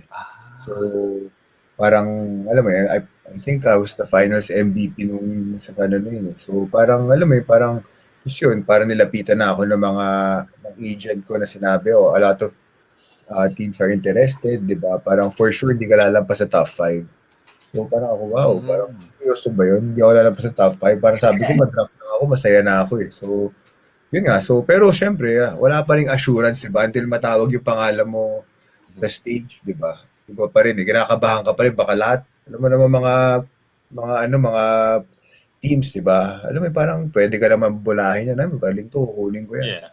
Pero until na hindi ka kinukuha, di ba? Wala ka siguraduhan, di ba? So, yun nga, parang kinakabahan ako at the same time. I'm very excited din. So, yun. Yun naman TY. Sa Rainer Shine. Tama ba? Yes, Rainer Shine nung nag-draft sa akin. And that was 2008. 2008. 2008. Yeah. You came in the 12th overall. Ano naman yung feeling mo nun na Rainer Shine? Natakot ka ba? Shit. Ay, di pa pala yung Gyo yun. Tama. Sino yung coach nun at the time? Coach Caloy Garcia. Coach Caloy Garcia. Oh. Di pa yung Gyo yun. Kumusta naman yung naramdaman mo nun? Sa akin naman, okay lang. I mean, normal yung feeling ko kasi parang yung feeling ko at that time was, sige, I'll go into the draft, pero whatever happens, happens. Hindi ko naman talaga, kumbaga for me, if I get to the PBA, it's really a good experience for me, di ba? Not everybody gets there. But hindi ko naman talaga inasam-asam na gusto ko talagang maglaro sa PBA. But if given the chance na meron kukuha, syempre, bibigay ko pa rin yung contribution ko in everything that I can for the team. But yun nga, hindi ako yung tulad nila Joseph ever since na talagang hinahanap nila yung maging isang PBA player. Okay. I see. That's parang both of you guys were able to win championships din. Kung di nagkakaubusan ng championship, siguro sa bahay nila. Dami. At punong-puno ng mga medals. Daming trophy, daming souvenirs. Diba? Daming souvenirs. And Joseph naman, you won a championship, tama, with Santa Lucia. Yes. Santa Lucia. That was 2008.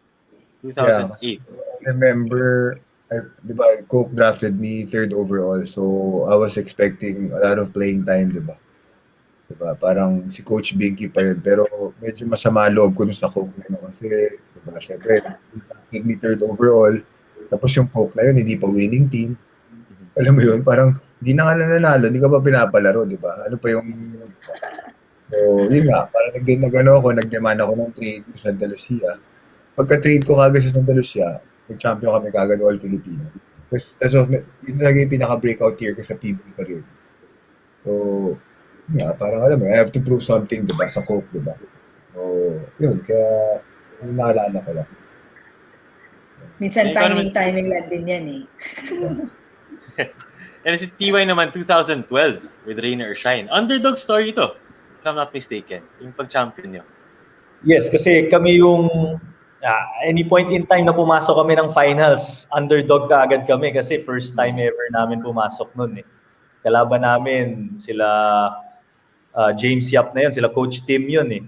'Di ba? So sobrang gutom talaga kami na manalo. I think in our team at that time, wala pang nananalo ng championship sa PBA. So it was only Coach Yeng sa team namin that has really won a championship sa PBA. So in terms of experience playing in the finals sa pro level, wala kaming experience at all. Ang meron lang kami talaga noon is yung drive namin. We were all in the same page to really try and get one kasi hindi na namin alam kung kailan kami ulit babalik doon, 'di ba? Kung kailan kami makakaabot. Ang hirap talaga umabot ng finals, especially when you're in that level. Lahat naman magagaling, lahat naman marurunong, 'di ba? So we were fortunate to be able to get one done at that time. Wow. Hello rin sa anak mo, Joseph.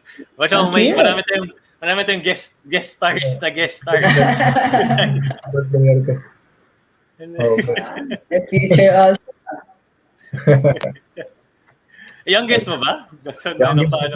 Yung youngest ko, boy. Ito yun. May dalawa akong girls. Ito yung future. Future, yes. Joseph The next. Joseph yung rin. Junior pala, junior. Abangan nila to. Kay TY naman kanina na dumaan eh. So, inaabangan namin yan. Abangan din. Fun question. Nung nagkalaban kayo sa PBA, kamusta in games? Ano ba yan? Nagbibigayan ba kayo?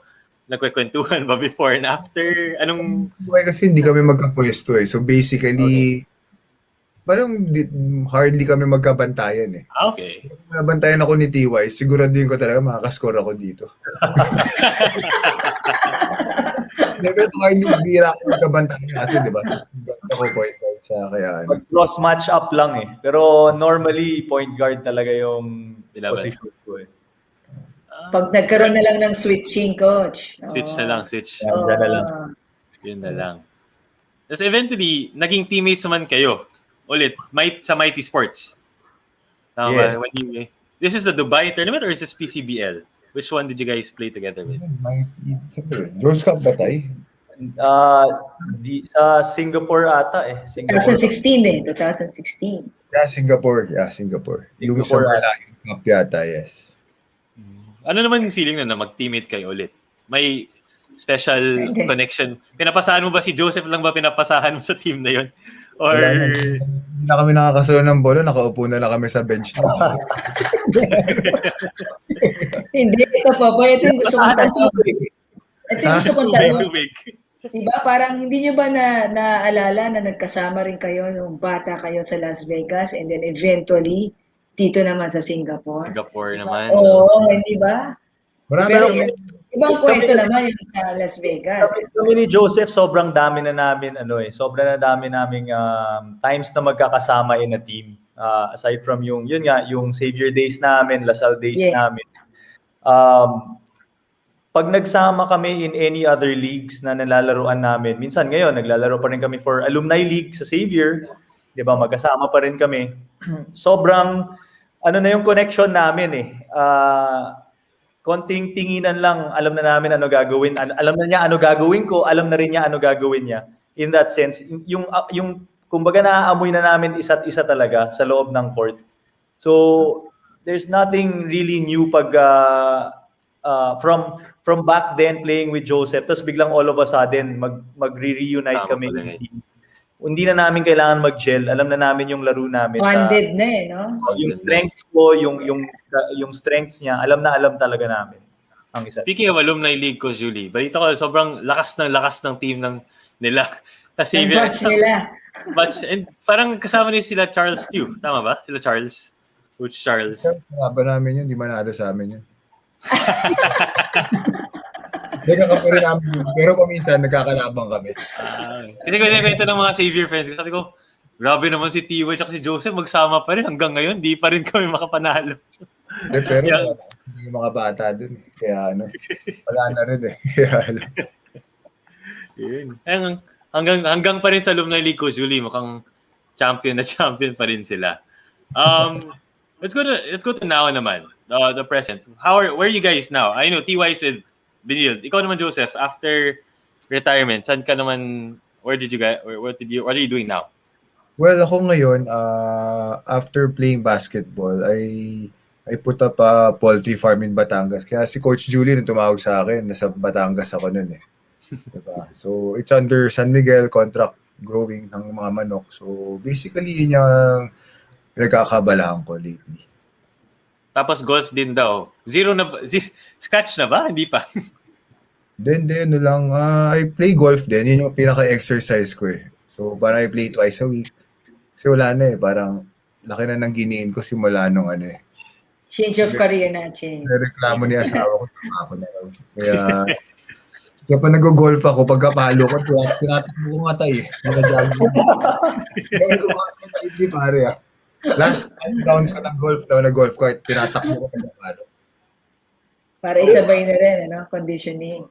Wala, okay naman. Kaya Yun, so T.Y. naman, coaching Benil. Condolences, by the way, to your player, si Clement. It's really surprised kami and we're sad to hear that he passed away. How are you guys doing now sa pandemic? Sa pandemic, we still have yung individual trainings nila. So they have their Monday to Saturday workouts that they have to do. And then for the meantime, because of pandemic, they're all in their own hometowns. And for us naman, it's quite hard to bring everybody together because first of all, you need to have a good internet connection. Karamihan sa probinsya, wala masyado. So what we do is we meet once a week and then we try to keep their brains active just to make sure we're all sane in this pandemic. We just want to be all together in this. And as a team, as a family, gusto namin na sama-sama kami nagkakadamayan ng mga problema. So doon, may sharing kami kung ano yung mga nararamdaman namin, whether it's there's anxiety attacks or what. Sinasabi namin yan, we make it an outlet for everybody to talk. And then we make sure that we also bond through this, through yung mga Zoom calls namin. We have different activities. Minsan, tour us around your house. Minsan, meron kaming mga 20-minute presentation of ano yung gusto mo, whether it's your hobby, whether it's a country of yours. Kasi may mga players kami abroad. So baka pwede mo kaming i-introduce sa bansa mo, ano yung kultura nyo, ano yung environment nyo. We just make sure that we're all sane and we're all together in this situation. Vouch pala ako kay Jimboy Pasturan. Lakas ng training nun dito. Kabayan ko kasi yun. Tapos parang grabe mag-training yun dito. Nakikita ko sa Facebook. Pero minsan nadadaan ko yung bahay nila. Training pa rin ng training. Yeah, that's what's important, especially today, to the athletes of today, di ba? Pag tinigil mo yung training mo and you don't have really your self-discipline, it's gonna be hard compared to our time before. Kami, may coaches kami na nagpupush. Meron Sabay-sabay. to the school that you have to go to practice. Kung hindi, mawawala yung scholarship mo. But at this point in time, you're studying in your own homes na naka-online lang kayo. 'Di ba? Wala namang kaming any how do you say this? Wala kaming any check-in balance for athletes whether you're in college or in the pros. Nasa sayo talaga eh. So dito pumapasok yung pinag-uusapan natin kanina na character, discipline, 'di ba? Yan yung mga na-mold sa amin early on ni Best Center na nadala-dala na namin hanggang ngayon. Na even so, wala na kami sa basketball with Joseph, dala-dala niya lahat ng preparations na yan and mental aspect of it sa buhay niya. Yun, ganda. Nagte-take note. Feel ko yung mga coaches ko dito sa Cebu, Coach Julie, nagte-take note na yun ngayon. anong pwedeng gawin ngayong pandemic? Anytime, we move on naman, quick lang, to our last prize of the day, Coach Julie. Ito yung favorite prize ko kasi itong magagamit mo talaga to kung gusto mo mag-online training. Milo Basketball. And again, with our friends from Slam Magazine, may free magazine edition tayo for you guys. So the question to win, which napag-usapan natin kanina, is anong school kino-coach ngayon ni TY Tang? If you can provide that answer, if you're the first one to provide it in the comment section below, you'll be able to win Milo Basketball and a Slam Philippines magazine edition. In the meantime, we'll be flashing more questions naman. Ito naman kay Michael Chad Buffard. Good evening again, anyone. Sino sa mga naging kalaro nyo o kasama or kalaro against another team na naging best friend ni me? Na tipong motivated ka na makalaban siya whenever you are on the court? May certain, ano ba tayo? Sa akin yung time ko when I was playing for Lasal, matagal kong kasama, close ko si Chris eh. Matagal kong kasama si Chris sa Xavier. And when he decided to move to Ateneo, yan yung talagang hindi lang consider, literal frenemy ko. 'Di ba? Kaibigan kami outside the court, pero pagdating sa loob ng court, may the best team win. Talagang at that time, lalo na minsan nagkakabantayan talaga kami ni Chris eh. Yung position namin hindi nagkakalayo. So pag nagka-match up kami, I think pareho rin kami. I can say na pareho kaming motivated to challenge each other. And being the competitors that we are, we really do that. Ikaw naman, Joseph, sino yung mga naging best friend ni mo? Ako, wala nga ako maalala. Sa dami Sa dami na daw tinalo. Siguro from college, syempre, naalala ko mga kaperso ako, sila James Yap, sila Cyrus Baguio. Diba? Syempre, ahead sila sa akin, diba? Yan ang mga nasa-challenge ako. Syempre, talagang parang, totoo, na-idolize ko si Cyrus Baguio rin dati nung bata ako eh. So, doon nakalaban ko siya. Parang at least, diba? Parang nasa-challenge ako sa kanya na ano. Tapos syempre, si James Yap, diba? Parang alam naman na si James, diba? Kung paano kagalingan ko sa PBA, diba? So, yeah, syempre, pagkalaban ko yung mga players like them, diba? Na mga superstar, diba? Nasa-challenge talaga ako doon, diba? Pero, at the same time, well, si James, we're very good friends naman. Si Cyrus, di kami close. So, alam mo yun. Pero, hindi naman kami magkaaway. Wala akong kaaway naman. Yeah. Sa basketball naman, magkakaibigan. Eventually, maging magkaibigan naman talaga lahat. Eh. It's a small world. It's a very, very small world. And then last question from Sonny De Jesus. Sino yung pinakamahirap na binantayan nyo mula high school, college hanggang sa PBA?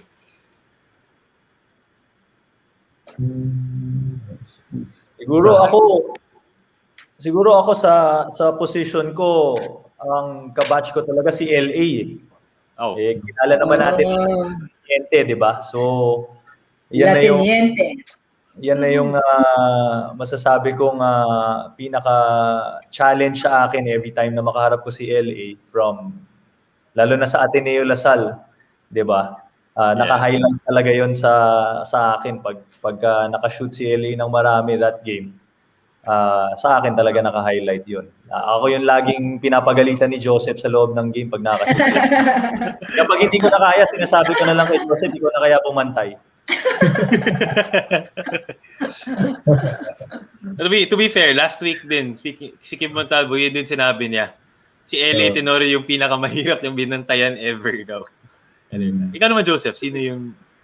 Sa akin sa high school, wala akong ma-remember. Sa totoo lang. Nung college siguro, yan, sinabi ko na nga, di ba? Sila James, sila Cyrus, sila Ronald Tubid, yun yung mga very athletic talaga nung playing days ko eh. So, tapos sa totoo lang, nahihirapan ako bantayan. Well, pero teammate ko siya. Si Mac Cardona, kalaban ko lagi sa practice yan. Pero yun talaga hirap bantayan. Kaya alam mo yun, parang until sa PBA, di ba, nagkakabantayan kami. Talagang wala. Natural scorer lang talaga siya. So, yun lang. So, actually, yung tinanong kanina yung mga frenemy ko, pwede ko sabihin si Mac eh, kahit teammate siya ng college. Kasi nung PBA, lagi kami nagbabantayan din. Tsaka, may healthy competition kasi kami ni Mac ever since when we were in college. Alam natin lahat na, syempre, Mac mas ano talaga siya, mas successful siya sa akin nun sa Lasal. So, pero it's always a healthy competition sa amin. So, until the PBA, gano'n nangyari. Pero we're good friends. So, wala, basketball lang talaga. Basketball lang. Thank you guys for the answer. And I think we have our winner. And it's a first-time winner, Coach Julie. Tama ba, TY? Ay, sash mo. Yes, correct. College of St. Benil. College of St. Benil. Complete name. So congratulations, Adrian Lorenzo. You have won a Milo basketball. Pwede mo panoorin si TY maglaro, tapos gayahin mo yung drills niya. Tapos hindi mo ng Slam magazine din. So before we end, actually, kasi binamagit talaga nila Joseph at TY kanina na parang talagang lahat, more or less, 50 or 60% of the people in the PBA nag-start talaga sa best center. And we have a quick alumni picture that we want to flash. Na parang, so the audience can actually imagine. This is only what? I think mga 10 people lang pumunta ng 35th anniversary ng best center. So lahat yan, alumni ng PBA. Si Joseph Yo, that's Joseph Yo. Si L.A. Then that's Larry Fonashare, L.A. Kiefer Ravenna, T.Y. Tang, and Jeff Chan. So lahat yan. Ito rin nakabatch niya si Jeff Chan, tama ba? Ay, nakalaban niyo ba to sa PBA? Ay, sorry, sa UAP. Jeff, mga ka-generation ka rin yan. Yan actually. Mas bata siya sa akin, pero kabatch siya rin. Ano pa? This is next picture. Direct. I think. Ito naman may kasama ng younger gen. So yan, sila third year Ravenna, Renzo Subido. Yun, mga yun. Lahat yan. Jerry, that's my older generation pa. Sila, I think that's Bong Ravenna beside Ma'am Monica and Jerry Codiniera. Yes. So lahat yun nakapag-best dati, grew up playing with the SPP Pasarel. It's something it's something we here at the Best Center, we're really happy na ang daming successful alumni na dumaan sa best. As naging successful PBA players. And hopefully, who knows, di ba? If 30 can make it to the Europe Leagues or whatever, may masabi, di ba? Nakapag-Japan na. So maganda yung, I mean, just looking back, kasi we were studying the history of Best when we saw this picture, and then they're just nice to look at again. And moving on, before we end, to Joseph and TY, it's just always our last question to our guests. What is your message to our viewers, to our aspiring basketball players right now? What can you share to them to keep them on track in their basketball careers? We can start. Okay, I'll start.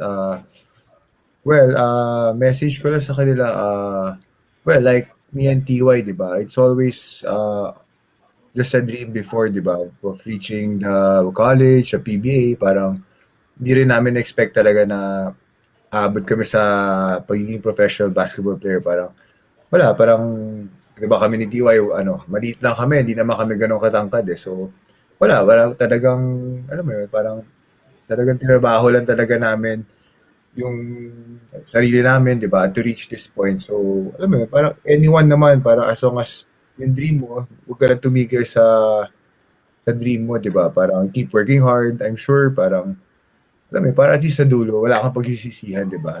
Kung talagang yung pinaka-best mo, hindi pa rin enough, at least hindi ka magsisisi sa dulo eh. So, I think yun yung pinaka-lesson ko sa basketball eh. Para at least bigay mo yung todo mo, kahit matalo ka, manalo ka, wala kang pagsisisi. At least, sinasabi mo, binigay mo 100% mo. So, yun lang. Kaya tapos now, di ba, parang with the pandemic, di ba, I know it's very hard, di ba?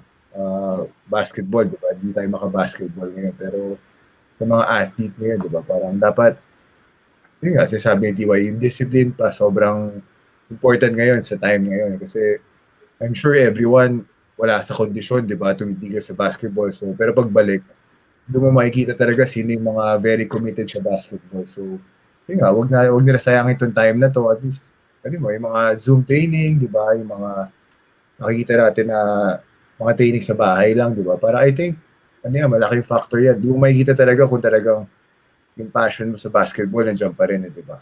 So, yun lang, parang yun din yung message ko sa kanila. Ikaw naman, TY, what can you share? Well, sa akin, it's more of life in general, no, not only in basketball.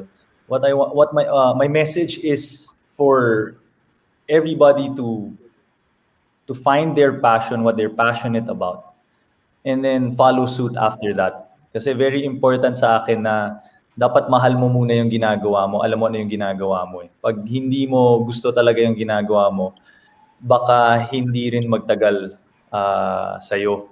So it's very important that you find what you love, and then after that, that's the only time that you should be able to find courage to pursue whatever goals or plans you have made for that. Kasi it's going to be a step-by-step progress, just like a sport. Kagaya namin sa basketball, every day is another day for us. Hindi ibig sabihin magaling ka kahapon or magaling ka today, magaling ka bukas. So it's very important that you also have to have that patience in you. Diba? Yun nga yung lakas loob, andun yung pasensya mo, at the same time, andun yung disiplina mo sa sarili mo na kung ano yung plano mo or ano yung goal mo talaga i-achieve sa buhay mo, lagi kang naka-stick lang doon. No matter what happens, you're not gonna give up. Just like what happened to me eventually, I was able to prove my worth because of my dad helping me through it. Diba? So early on sa buhay natin, maybe especially sa young generation today, sa mga bata, huwag niyong iisipin na lahat ng bagay madali. Lalo na yung millennials today, ganun yung madaling gumive up eh.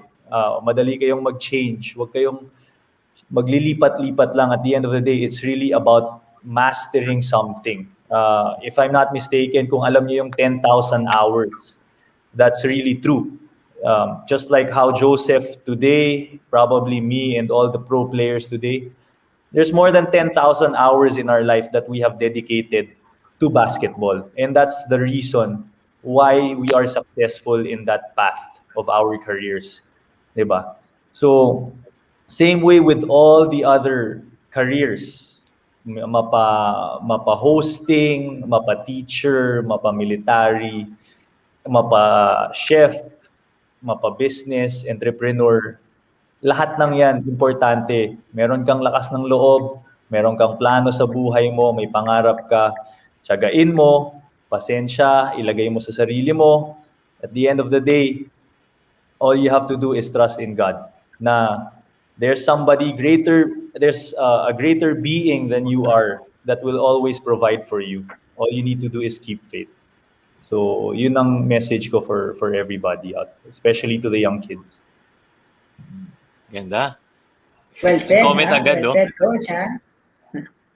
From Leslie Marla Mapote, nakaka-inspire daw yung mga advice niyo. So, ang ganda. Pati ako ko Julie napangiti eh. Yes, Parang kahit di yeah. na ako player, parang okay, I like this. I can take this advice and use it to my own life. So that wraps up our episode for tonight. It's been a special one. It's been a fun one of the most fun I've had on the Be the Best Live. And so thank you, TY. Thank you, Joseph, for joining us tonight. It's been a blast. Ko Julie, thank you also for accompanying. But don't worry, we're not stopping here tonight. Meron pa tayong, we'll always have it. We always have another episode next week. And next week, volleyball naman tayo. So may clue, hint lang, hindi pa namin i-release yung full list. May Milo cover girl tayo na kasama sa kasama Volleyball next naman, week. ha? Oo, Milo cover girl yan. Hulaan nyo na lang kung sino yung Milo cover girl na yun. Malalaman nyo eventually. So once again, thank you guys. If you guys are interested in, again, with TY, what TY mentioned, having fun and exercising during the pandemic, our Best Center online clinics are live and ongoing right now. So just PM our page, our Facebook page, and text the number below. It's running there below. It will flash in like 2 seconds. So watch it there. And text that number, and if you're interested, join us. And join Coach Julie. Si Coach Julie andun, magka-coach din minsan dun. So yung the real GOAT andun din. So once again, thank you guys for watching. It's been Popoy Navarro, Julie Amos. We had Joseph Yu and TY Tang tonight. And good night, everybody.